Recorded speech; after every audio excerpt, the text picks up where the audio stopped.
कभी किसी मन्नत की चिट्ठी ने आपका नाम लिया है?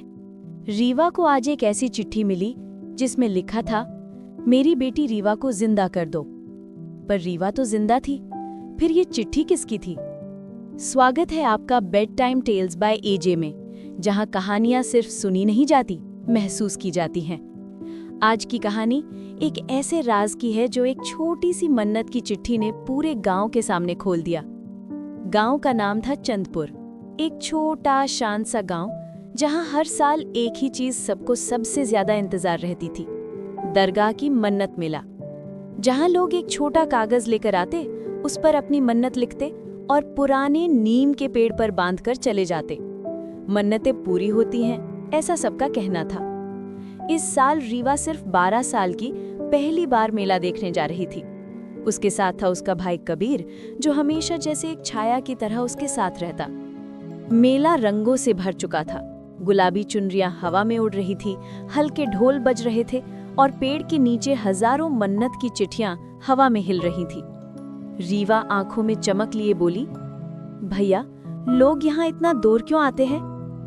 कबीर मुस्कुराया, क्योंकि कुछ ख्वाहिशें सिर्फ यहाँ बोलने पर पूरी होती हैं। जब कबीर प्रसाद लेने गया, तब रीवा ने आसपास देखा और उसकी नजर एक उड़ती हुई चिट्ठी पर पड़ी। वो चिट्ठी सीधे आके उसके पैरों के पास गिर गई, जैसे किसी ने जानकर भेजी हो। रीवा ने वो चिट्ठी उठाई। उस पर बड़े सीधे और मासूम अक्षरों में लिखा था, मेरी बेटी रीवा को जिंदा कर दो। रीवा का सांस अंदर ही अटक गया। उसने चिट्ठी को फिर से पढ़ा, फिर तीसरी बार। नाम उसी का, और नीचे कोई लिखने वाला नाम नहीं। कबीर लौट आया। रीवा ने चिट्ठी छुपा ली। चलें? कबीर। रीवा सिर्फ हाँ में सर हिलाती रही, पर उसका दिल जोर जोर से धड़क रहा था। उस रात रीवा में चिट्ठी अपनी स्कूल डायरी में रख ली, पर जब वो सोने लगी तब उसने धीरे से एक सवाल पूछा, मैं किसी की मन्नत क्यों हो सकती हूँ? अगली सुबह रीवा ने सच जानने का फैसला किया। वो दादी के कमरे गई। दादी? हाँ बेटा। रीवा ने चिट्ठी दादी के हाथ में दी। दादी का चेहरा सफेद पड़ गया, उनकी सांसें तक हिलने लगी। ये कहाँ मिली तुम्हें? दादी का आवाज कांप रही थी। रीवा ने सब सच बताया। दादी की आंखों में आंसू आ गए। रीवा बेटा, तेरे पैदा होने से पहले एक हादसा हुआ था। दादी रुक गई। कबीर भी कब पता चला, डरा हुआ सा दरवाजे पर खड़ा था। कौन सा हादसा? कबीर ने पूछा। दादी ने धीरे से बताया, तुम दोनों की माँ तुम्हारे पैदा होने से पहले एक बहुत बड़े दुख से गुजरी थी। उन्होंने एक बेटी को जन्म दिया था, लेकिन वो बच नहीं पाई। रीवा की आंखों में आंसू आ गए। पर दादी, उसका नाम? दादी ने सांस अंदर खींची। उसका नाम भी रीवा था। घर में सन्नाटा छा गया।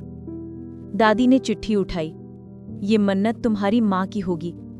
उन्होंने लिखी होगी अपनी पहली रीवा के लिए। उनकी रूह को शांति मिले, इसलिए वो चिट्ठी पेड़ पर बांधी होगी। पर ये मेरे पास कैसे आई?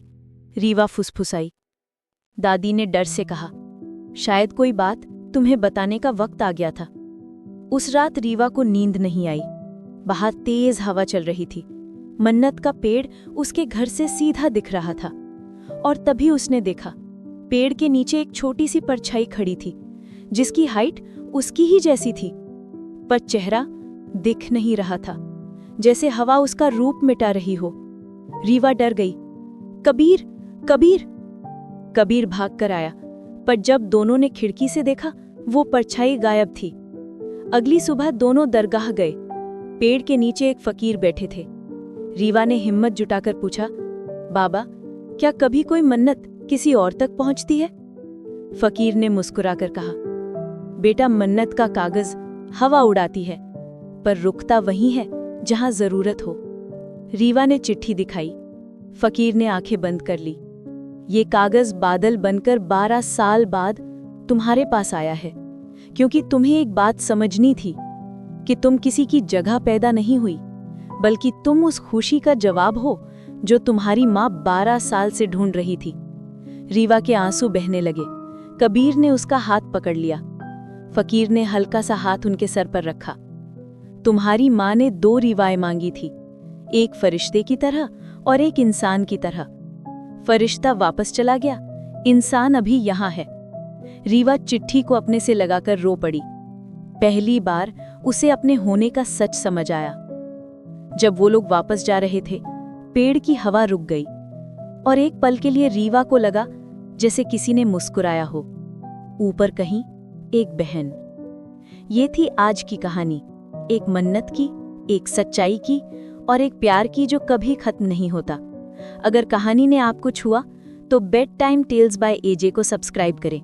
फिर मिलेंगे एक और कहानी के साथ जिसे आप महसूस करेंगे, सिर्फ सुनेंगे नहीं।